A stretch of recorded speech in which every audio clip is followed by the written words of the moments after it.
ሰላም እንዴት ናችሁ? ውድ ሀገሬ ልጆች እንዴት አደራችሁ? ይህ ሚያዝያ 17 2018 የመጀመሪያ ልጥፌን የማደርግበት ኮርነር ስፖርት ነው ማለት ነው። የመጀመሪያ ቪዲዮ ነው ዛሬ የምለጥፈው ወደ እናንተ ማጋራው ማለት ነው። ውድ ሀገሬ ልጆች እግር ኳስ ወዳዶች በሙሉ ሰብስክራይብ፣ ላይክ በማድረግ እንድትተባበሩ፣ ሼር በማድረግ እንድትተባበሩኝ በአክብሮት እጠይቃለሁ ማለት ነው። እግር ኳስ ፓሽኔ ነው፣ መወደው ስራ ነውና ወደፊት ትልቅ ጋዜጠኛ መሆን እፈልጋለሁና ይሄን ለማሳካት ደግሞ ያለ እናንተ እገዛ የማይሆን ነገር በመሆኑ እንድታግዙኝ በአክብሮት እጠይቃለሁ ማለት ነው። ዛሬ የመጀመሪያ ልጥፍ የሚሆነው ዓለም ሁሉ አይኑን ወደዛ ወዳዞረበት ሊግ እሱም የእንግሊዝ ፕሪሚየር ሊግ ይሆናል ማለት ነው። የእንግሊዝ ፕሪሚየር ሊግ ዛሬ 34ኛ ሳምንት ጨዋታዎች የሚደረጉ ይሆናል። ትናንትና አስቀድሞ ሰንደርላንድ እና ኖቲንግሃም ፎረስት ጨዋታ ጀምሮ ነበረ። ውጤቱ እንደሰማችሁት ኖቲንግሃም ፎረስት 5-0 በሆነ ሰፊ ውጤት ሰንደርላንድን አሸንፏል። ዛሬ ደግሞ የሚደረጉ ጨዋታዎች አሉ።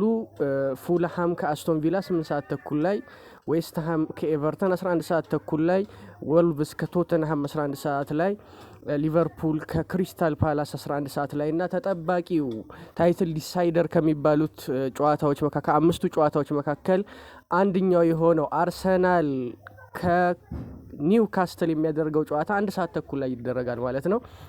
እንግዲህ አድማጮች የተወሰነ ነገር ማለት እፈልጋለሁ። አርሰናል ከኒውካስትል የሚያደርጉት ጨዋታ ላይ እንደሚታወቀው ሲቲ ሮብለት ከበርንሌ ጋር ተጫውቶ 1-0 በማሸነፍ የነጥቡን ልዩነት ከአርሰናል ጋር ያለውን የነጥብ ልዩነት ምንም ወይም 0 ማድረሱ ይታወቃል።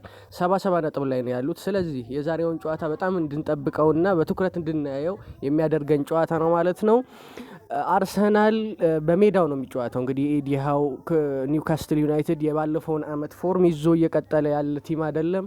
አርሰናል ከሲቲ ጋር ባደረጉት ጨዋታ ምንም እንኳን ባያሸንፍም ነጥብ ይዞ ባይመለስም የቡድኑ መሻሻል እና ያሳያቸው ለውጦች ለዚህ ጨዋታ የማሸነፉን ቅድመ ግምት እንድንሰጠው ያደርገናል። በዛ ላይ በሜዳው እንደ መጫወቱ መጠን ታይትል ዲሳይደርም እንደመሆኑ የዋንጫው መዳረሻ የት ነው ከሚወስኑት 5 ጨዋታዎች መካከል አንዱ በመሆኑ የዛሬው ጨዋታ እንግዲህ አርሰናል ግምት እንደሚሰጥ ምንም ጥርጥር የለውም። እንግዲህ ምን ትላላችሁ አድማጮች? ዛሬ አርሰናል ያሸንፋል ወይስ አያሸንፍም የሚለውን በኮሜንት አሳውቁኝ።